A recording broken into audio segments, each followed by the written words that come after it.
Happy Asian American and Pacific Islander Heritage Month. I'm Teresa, and I'm one of the co-presidents for Howard's Asian American Alliance. And I'm Serafina, president of Howard South Asian Student Association. Today is Friday, May 5th, and it is an A-Day. For today's takeover, we want to highlight the achievements, struggles, and traditions of Asian Americans and Pacific Islanders across America and in our Howard community. I'm so excited to learn about all the contributions the AAPI community made in modern American society. But before we dive in, let's start with the Pledge of Allegiance. I pledge allegiance to the flag of the United States of America and to the republic for which it stands, one nation, under God, indivisible, with liberty and justice for all. Unfortunately, Mr. Novak is not here today. But before we dive into the history, the Media Center is so happy to celebrate AAPI Heritage Month and share some fabulous resources with you. We have chosen a book for each day to commemorate the month-long celebration. Stop by and check out one of the awesome books today. Hey Serafina, did you know that celebrating AAPI started in 1978 as a week-long celebration in the first week of May? Yes, and May was chosen to commemorate the arrival of the first Japanese immigrants and the completion of the Transcontinental Railroad in 1869 in honor of the Chinese immigrant labor force. Later in 1992, Congress and President George H.W. Bush dedicated the entire month of May to recognize the struggles, achievements, and contributions of the AAPI community. You know, I love AAPI Month because it helps us learn about how much diversity there is just within the AAPI community. Hey, don't we have a couple of clubs here at Howard that highlight our school's Asian community? Yeah, let's go check out a video about our Asian American Alliance and South Asian Student Association to learn more. We're here with Avik, an ambassador for the Asian American Alliance. So what does this role mean to you and what do you like about it? It means a lot to me because it means that I'm contributing towards a safe space for our community, and it's just like another way for us to not be ashamed of who we are. We get to be who we want to be and just express our culture, express ourselves, get to be ourselves. What's your favorite part about being an Asian American Alliance president? My favorite part is definitely just seeing a community of Asian Americans come together. I like the fellowship that everyone there, we're all friends and stuff. Especially my favorite person, shout out to Jay Dragon. He's actually my best friend, and I love him a lot. And that's one of the reasons I come to the club often. There's a lot of fellowship, and everybody's friends with each other, so it's nice to be there. All the events we have where we just talk about our struggles, what it means to be Asian American, and it's a really good community where you can feel included and people that belong with your same culture and just make a lot of friends. I'm Serafina. And I'm Andrea, and we're the leaders of the South Asian Student Association. So the purpose of this club was to create a safe space for South Asians to come together, but also to celebrate South Asian culture throughout Howard. We also wanted to represent the underrepresented. For example, countries like Sri Lanka, Pakistan, and Bangladesh, which are always seen as India. We always have a lot of fun at our meetings. We've done dances for the Multicultural Assembly and for Winterfest. We've done a cook-off. We've had a movie night. So we always like to have a lot of fun. So this AAPI month, remember to recognize and celebrate your fellow cultural clubs and promote inclusivity. So what do you like about this club? Well, I love the fun events that we have. We've had a cooking show, fashion show, and it's been so fun. I feel like it's a great way for me to express myself culturally and with my people. And I also think that the food is delicious. So we get to dance sometimes, even though I really don't dance. And it's just overall a really fun experience. Wow, I love that video. Who's the president of that club? She's so cool. There's so much more AAPI history that needs to be recognized. Yeah, did you know that in 1923, the U.S. Supreme Court barred Indians from becoming U.S. citizens in Finn versus the United States? They reasoned that Indians would not be able to assimilate the way typical white immigrants would. Yes, and Indians lost their citizenship and many rights and privileges as a result. This dropped the Indian American population by half during this time. Finally, the Luce-Seller Act of 1946 allowed South Asians to become naturalized U.S. citizens. However, there was still a quota in place, which was later removed. Unfortunately, the struggle for equal rights is common across all minorities that came to America. East Asian immigrants were referred to as a model minority, meaning that they were perceived to be the model for other minorities to follow. The model minority myth made obtaining rights for East Asians more difficult, as this status led to them being left out in conversations about equal rights. To learn a bit more about the struggles of Asian Americans, let's go to Abik with a video. What's up, guys? It's Avik. Happy AAPI month. The experience of Asian Americans and Pacific Islanders is really unique. You know, we hear so many success stories from our communities, but that could be attributed to the model minority myth. The model minority myth formed because the U.S. was getting international pressure for their treatment of minorities at the time, which was around the 60s. So they eased up on immigration a little bit and let the most qualified from other countries come in.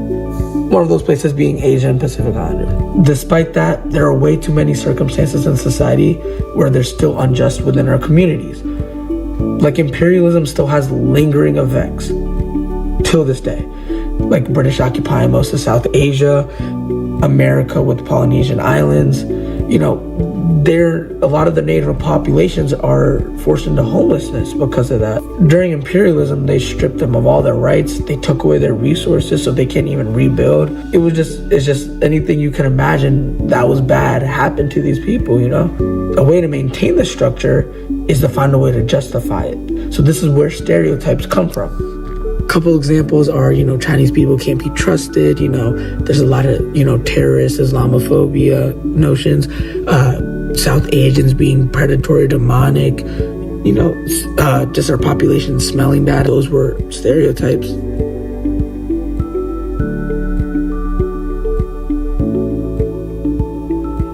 That was very informative, Abik. It's important to recognize the struggles that Asian Americans face. Another struggles immigrants faced was during World War II, where people of Japanese descent were relocated and incarcerated. They were moved to detention centers in the western interior of the country. They lived in uninsulated camps, furnished only with coal-burning stoves and cots. These awful conditions were inflicted as a reaction to Pearl Harbor. And this was considered one of the most atrocious violations of American civil rights in the 20th century. In these camps, there were 1,862 casualties due to malnutrition, escape attempts, and illness. On December 18, 1944, the government announced that all camps would close by the end of 1945. The last highly secured camp in Lake Tule, California, was finally closed in March of 1946. Although during AAPI month, it's important to recognize these achievements, it's also important to remember all those who struggled so that Asians could live freely in the United States. You're right, Teresa. Now let's go to Ashton and Andrew to learn about those who continuously work for better Asian representation today.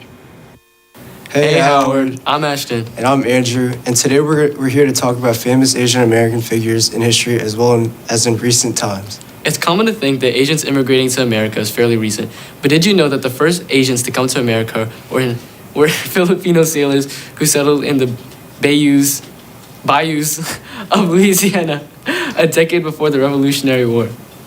However, it wasn't until much later that Asian Americans got representation in the American government.